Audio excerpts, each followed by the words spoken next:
875, donde dice que nadie puede predicar si no es enviado. Y bueno, dice aquí, ¿cómo predicarán si no son enviados? Dice Romanos capítulo 10, versículo 15. Nadie, ningún individuo y ninguna comunidad puede anunciarse a sí misma el evangelio. ¿Qué tal? No, porque si no sería un disparate. Este numeral se basa en la carta de San Pablo a los Romanos, en el capítulo 10, donde dice Pablo, donde él plantea una cadena lógica. Una cadena lógica, dice, ¿habrá fe sin prédica? Se predica si hay predicador, y el predicador debe ser enviado, y el que envía es Cristo, a través de la iglesia. Porque luego de repente surgen muchas personas y dicen, Cristo me habló, y Cristo me ha enviado a predicar y anunciar la buena nueva. Sí, pero Cristo dejó un orden, dejó una institución, dejó personas delegadas por él, embajadores consagrados, en donde se les impusieron las manos, y ellos a la vez han dejado sus sucesores. Por supuesto que esto el mundo protestante no lo va a aceptar. No lo va a aceptar porque si lo aceptara, aceptaría que ninguno de ellos tiene la sucesión y que por lo tanto ninguno de ellos oficialmente ha sido enviado o delegado. Que ninguno de ellos sería embajador o embajadora porque no ha sido instituido formalmente por el Señor a través de la imposición de las manos y en lo que es oficialmente la Iglesia Católica, en la sucesión apostólica. Entonces no lo aceptan y buscan 1000 pretextos y 1000 razones para justificarse de que el Señor les habló y de que el Señor los envió. Esto es algo doloroso porque pues toca las fibras más profundas de lo que es un ministerio, el ministerio de la evangelización. Y las iglesias protestantes tienen como parte de ellas fundamental, esencial, la evangelización. Pero lamentablemente no han sido enviados ni han sido instituidos. No lo han sido, aunque digan que sí, aunque pongan todos los pretextos. El punto es que hay 2,000, 3,000, 5,000 iglesias y todo el mundo tiene la razón y todo el mundo es enviado por el Señor y se van a seguir multiplicando, se van a seguir multiplicando. Si usted es un pastor, una pastora, y un día pues el Señor amaneció con que el Señor le envía e instituye su propia iglesita, de allí casi estoy seguro que van a salir 2, 3 iglesias. Van a salir 2, 3 iglesias. 1 o 2 que tengan un poquito de liderazgo, que crean que ya lo saben todo y van a instituir su propia iglesia. Es un montón de responsabilidad. Es una divididera. En la misma iglesia católica, en mi parroquia donde yo me encuentro, yo tengo diferentes ministerios, tengo diferentes grupos y tengo que cuidar y tengo que educar y enseñar de que fuera de la iglesia estaríamos equivocados, de que si no hay envío, no tengo por qué andar yo de parroquia en parroquia. Tengo que respetar, tengo que pedir permiso, tengo que pedir delegación. Si el señor cura o el sacerdote me lo permite y me delega, puedo yo ir a predicar, puedo yo ir a servir a alguna otra parroquia. Yo a veces, yo en mi parroquia les digo, miren, si usted quiere ir porque le llaman de tal grupo y usted quiere ir a predicar, pida permiso, yo se lo doy. Si usted, con el requisito es que yo les pido mucho que sean personas de Eucaristía, que sean personas sacramentales, que vivan, que estén activos en los sacramentos. No solamente activos en los ministerios, pero que sean activos en los sacramentos, de confesión periódica, de comunión diaria, si es posible, de la comunión, no solamente los domingos. Y luego, otro de los requisitos que yo les pido a mis parroquianos es que si un día le llaman a predicar y usted tiene una responsabilidad en la parroquia, entonces no puede ir. Si un coro le invitan a que participe de un retiro en la parroquia tal, pero tiene la responsabilidad ese día de cantar en la parroquia, yo no les permito. Pero podemos pedir delegación, podemos pedir a alguien que nos sustituya. Yo les digo, no, pues van a andar candil en la calle y oscuridad en la casa.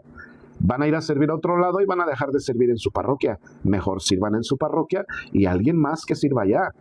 Pero hay gente así, es que el hermano tal me va a sustituir, o me toca ser lector, pero me están invitando a no sé dónde a predicar, o no sé dónde a ayudar en un retiro, al pastoreo, no sé qué. Bueno, si usted tiene responsabilidad en su parroquia, yo creo que mi prioridad está de como responsabilidad, pues, en mi parroquia. Si el sacerdote le permite, igualmente, le envía ya bajo la seguridad de que tuvo el permiso del sacerdote. Y no es control, y no es para controlar a la gente. Yo le digo a la gente, mire, yo no tengo por qué negarles una petición de esas, no tengo razón. Nada más les pido esos requisitos, que sean personas de sacramentos y que no interfiera en su ministerio en la parroquia. Nada más. Y adelante, nada más avise, por favor. Hay ciertas cositas que hay que, algunas veces en algunos documentos, algunos papeles, que llenar, algún formulario, alguna carta, algo. También a veces algunas parroquias piden, entonces hay que llenar esos requisitos. Y bueno, estamos hablando sobre la predicación. Tiene que haber alguien que les predique, y ese alguien que les predique tiene que ser enviado oficialmente por la iglesia. Entonces hay unas implicaciones prácticas para este asunto. Algunas implicaciones prácticas. Número 1 es el rechazo del autoproclamado. Nadie puede levantarse un día y decir, yo me siento llamado, así que voy a celebrar misa en mi casa. Eso es un abuso. El envío debe ser público y eclesiástico a través del orden, del sacramento del orden. Es lo que les decía. Número 2, protección contra las sectas. La necesidad del envío impide que cualquier persona con carisma o labia cree su propia iglesia. La autoridad legítima es un freno contra el desorden. De verdad que si no hubiera este freno, este orden que se trata, de por sí hay gente que se sale de la iglesia, el sectarismo, y hay gente también que nunca terminó de entrar. Hay gente que vivió sus sacramentos pues porque tenía que vivirlos, porque era una responsabilidad, porque tenía que hacerlo, pero nunca tuvo la convicción, ni fue evangelizada, ni tuvo ninguna experiencia con el Señor, y tarde o temprano a veces terminan en las sectas. Y ese es el problema.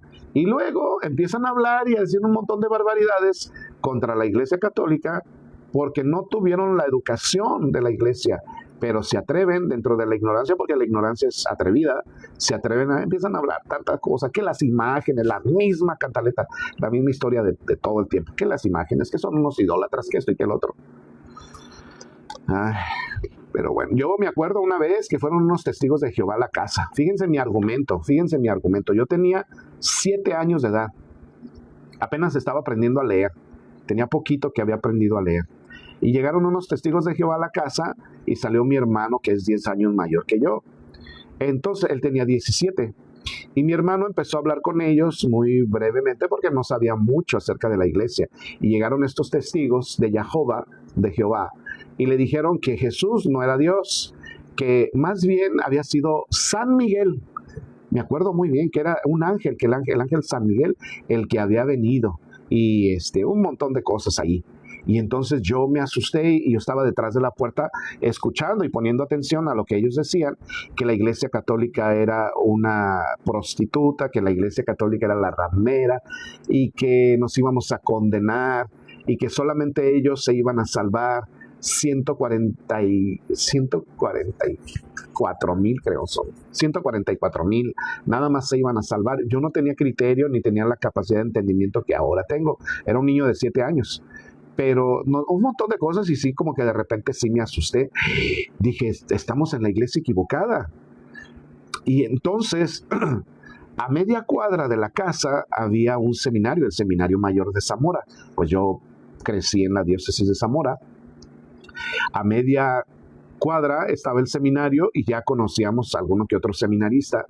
Y sabía yo que ellos estudiaban un montón, que estudiaban universidad, que estudiaban maestrías, que tenían un buen estudio de filosofía. Yo entendía muy poco de esas cosas, pero lo que yo sí sabía es que eran gente, no sé cómo, sabía yo que eran gente muy preparada, que habían estudiado muchos años, 9 o 10 años de educación para predicar.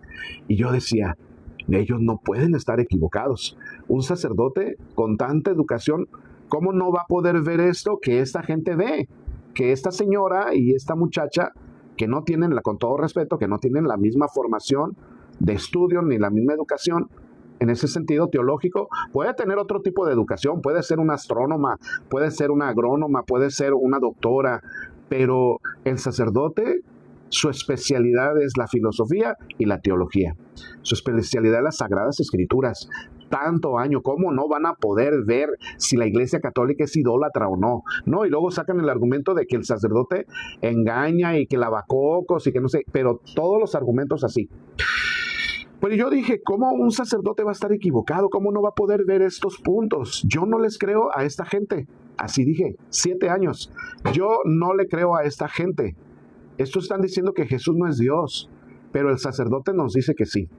Pues total, mi hermano pidió ayuda a un seminarista. El seminarista nos regaló un libro que fue un manjar para nosotros y para mí mismo, porque yo empecé a leerlo en los ratitos que dejaban por ahí el libro, yo empezaba a leerlo también.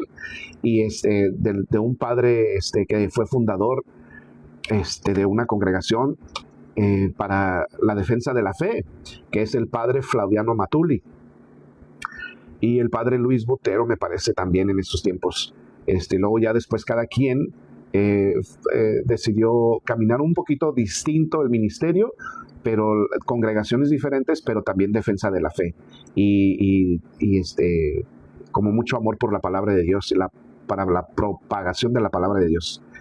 Pero ese libro nos ayudó muchísimo. Yo recuerdo que lo leía y nos explicaba y nos daba citas bíblicas, el magisterio de la iglesia, muchas cosas, muy bueno. Desde el diálogo con los protestantes, así se llamaba el libro, Diálogo con los protestantes, del padre Flaviano Matuli. Y muy bueno, un libro bastante, tocaba todos los puntos que esa gente toca, siempre tocan que la virginidad de María, que si María tuvo más hijos, que nosotros somos idólatras, que solamente se van a salvar 144,000, como los temitas de siempre, les estoy hablando ya de más de 45 años y todavía hasta la actualidad siguen los mismos temas, las mismas razones falsas hasta la fecha. Yo no estoy para argumentar, no soy apologeta. Hay hermanos que son muy buenos apologetas. Yo estoy hablando acerca del catecismo de la Iglesia Católica y de lo que la Madre Iglesia nos enseña. Y uno que otro detalle de mi propia vida personal, por supuesto. Aquí estoy tocando estos puntos porque aquí está hablando de las sectas y las sectas son mentirosas. Las sectas dicen medias verdades y una media verdad pues no es una verdad. El demonio también desea medias verdades. Y Jesús se encargó de argumentar con la misma palabra de Dios. Y eso es lo que hacen muchos de mis hermanos apologetas que están por aquí en otros canales, aquí mismo en TikTok, en YouTube, en diferentes páginas, en Facebook. Hay bastantes y buenos apologetas que su dedicación es eso, la defensa de la fe. Algunos lo hacen desde el punto de vista muy práctico y técnico, utilizando la palabra de Dios y algunos puntos de la iglesia. Otros muy, muy buenos desde la patrística. Se van a los principios, a los padres de la iglesia y hacen una muy buena defensa de la fe. Con muy buenos argumentos. Son diferentes visiones, diferentes posturas. Y pues bendito sea Dios. Pero yo ahorita aquí mi programa pues es hablar del catecismo de la Iglesia Católica y es el magisterio que nos enseña y nos dice aquí por qué nadie puede que se le ocurra a alguien en la mañana, dice aquí, y hoy yo voy a ir a predicar, yo me voy a poner como pastor, yo me voy a poner aquí como líder o voy a fundar una iglesia y vamos a predicar de este modo. De la noche a la mañana pues no es así, no debería ser así, porque se hace un relajo, un desastre y se hace la interpretación de la Sagrada Escritura, se hace un desastre. La sola Escritura es un fraude. Totalmente, ni la misma palabra de Dios se sostendría así, porque la sola escritura habla de sí, claro que sí, pero el asunto es que la interpretación que le demos cada quien, allí es donde la puerca torció el rabo, allí es donde se hace un desastre, porque si yo digo la sola escritura, yo voy a tener mi propia interpretación, no hay hermenéutica, no hay no hay nada, no hay la capacidad de formación para poder dar una buena interpretación. Y tampoco hay respeto al magisterio de la iglesia, y no hay respeto a la iglesia y a lo que la iglesia interpreta de su propia escritura. La escritura le pertenece a la iglesia católica, le pertenece. El Señor nos ha enviado a predicar la palabra de Dios. La iglesia instituyó, formó, dio el canon, la iglesia dio el canon de los libros inspirados y todo eso, pero a mí no se me puede ocurrir de la noche a la mañana, porque si yo no tengo la preparación, la formación y el envío, puedo hacer un relajo, un desastre de todo esto. Ese es el punto a lo que yo quiero llegar.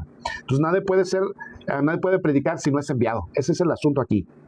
Entonces es por eso parte de la protección contra las sectas, incluso dentro de la misma iglesia. Por eso les conté toda esta historia de los ministerios, de las mismas parroquias. Que tengan mucho cuidado. Número 3, misión de la iglesia. La iglesia tiene la obligación de enviar misioneros. Tenemos la obligación.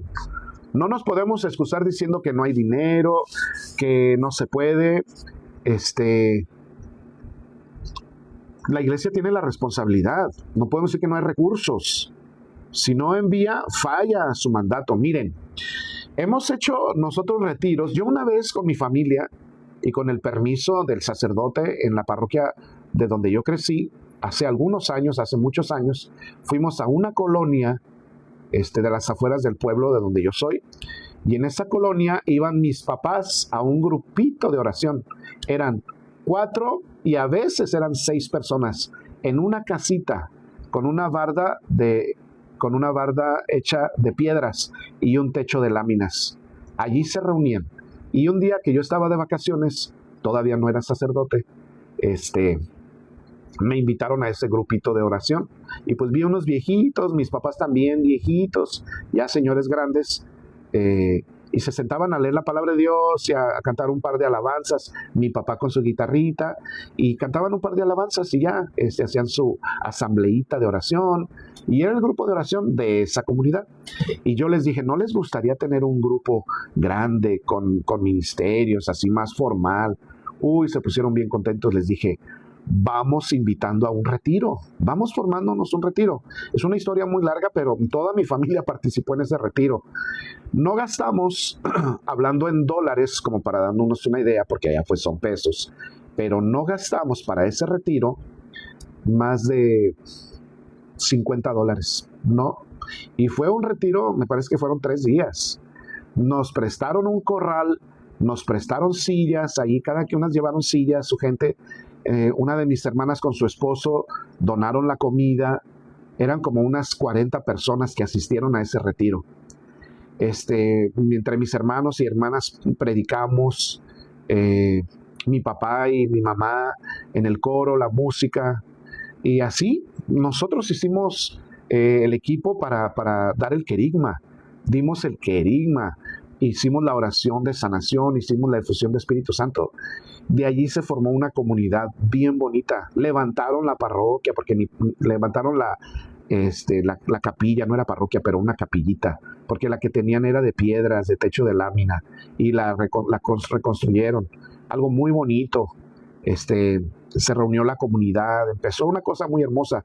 Pero yo digo, de que se puede, se puede. Al principio le batallamos, claro que sí, pero de que se puede, se puede. No necesitas muchos recursos para hacer las cosas. Ahora, si quieres dormir en cama con aire acondicionado en un retiro, pues esa es otra historia. Hay parroquias y hay comunidades que así lo quieren. Y si no hay esos servicios, si no hay esos recursos, no hacemos nada. Bueno, pues ya ahí va a estar la responsabilidad de cada quien. Pero de que tenemos la responsabilidad de hacerlo. Y como se pueda, y habrá días, como dijo San Pablo, habrá días en que estemos muy bien y tengamos todos los servicios. Bendito sea Dios, disfrute de los servicios. Pero habrá lugares en que no. Habrá lugares en que no hay nada y que tenga que dormir en el suelo. Allí, cuando yo estuve un tiempo en la comunidad de Selma, con nuestros hermanos Damián y Corina Mendoza, que son unos grandes servidores, han sido desde hace muchos años que conocieron al Señor. Ellos cómo hacían de retiros y no tenían todos los recursos y en el suelo dormíamos y se hacían unos retiros muy hermosos y mucha bendición y muchas cosas, pero hay gente que no quiere o que si no está todo pues no. Pero pues como dicen, de lo que hay se gasta. Pero sí tenemos la responsabilidad. De que la tenemos. Y hay que responderle al Señor a este llamado. Y por último, tenemos que los laicos también son enviados. Aunque no predican desde el púlpito, los laicos son enviados. También son enviados al mundo por su mismo bautismo. La confirmación es un envío específico para ser testigos. Reciben el bautismo, ya en una edad más, ya jovencitos, 16, 17 años, reciben la confirmación, o cuando ya son adultos, en la confirmación del Espíritu Santo, el sello indeleble, allí también reciben una gran responsabilidad de evangelizar, es en la confirmación. Ya de por sí desde el bautismo la llevamos, esa responsabilidad de predicar, pues en la confirmación no se diga.